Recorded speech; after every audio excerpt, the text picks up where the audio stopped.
Сіздерді көріп өте қатты қуанып тұрмыз. Енді өте әдемі болып тұрсыздар.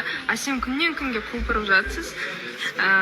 Енді Бағбаны қандай? Типа, қалай айтушы? какой садовник, такой сад деген. Енді бір эфирде настроениесі қалған сияқты кішкене біздің қатысушылардың сұрақтарынан. Ешнеге мән аудармаңыздар. Ең бастысы сіздер қазір келіп отқандарыңыздың өзі бір жетістік деп ойлаймын. Қалайсыздар жалпы бір отбасылық өмір қалай? Өте күшті. Тұрмысқа шықпай жүрген қыздар болса тезірек шығып алыңыздар. Өте күшті тұрмыс. Комфортно деп қойсаңыз. Енді бір бізде жаңалық бар. Оны қазір енді айтамыз ба? Қазір айтамыз, эфирде айтамыз. Сонымен кішкене қалада жүріп қайтқанымыз бар. Аяққа машинада. Кішкене жүріп қайтамыз енді.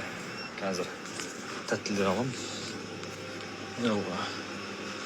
Так, машина тұрған колонкаға жібере саласыз ба? Достар, құттықтауларыңызға көп рахмет. Ал құрметті достар, құттықтауларыңызға көп рахмет. Аллах разы болсын. Енді бүгін сыйлық өте көп, күнімізді сәтті аяқтадық және де үстімізде осындай кереметте парный куртка. Қараңыздар. То, что надо, тем более сейчас уже холода начинается. Спасибо большое всем. Еще, оказывается, наши подписчицы с Москвы отправили вот эту вот сладость и картинку. Мынандай кешеден істеген Я картинасы. заставлять эту мойку не давай снимем деп. Аделина из Москвы дейді. Да. Сол, рахмет сіздерге көп, Аллах разы болсын.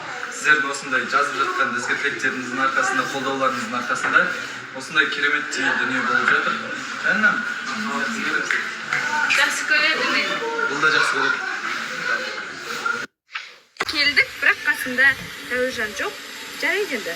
Өзіміз келдік, кішкене көрейік деп водопадқа келдік. Енді мен ананы бірінші тиктоктан көрген кезде мына жерге точно бару керек деген. Бірақ енді ана қызыл көйлектегі сияқты ойлап жатқан жоқпын, қызыл көйлекте кішкене реальность ожидание болып қалды, мына жақта ондай ожидание болмасын деп. Жарайды, не болса да нормально болып қайтайын дедім. Енді достар, мына жақты қараңыздаршы, джунгли болып тұр ғой, қара.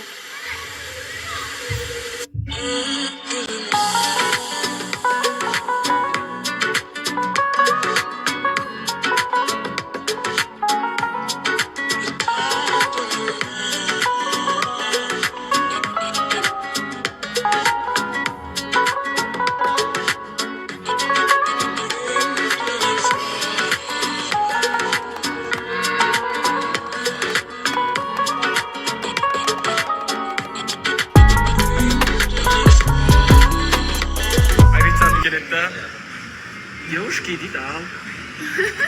Просто хиджаб сияқты. Ассаляму алейкум, рахматуллахи баракату.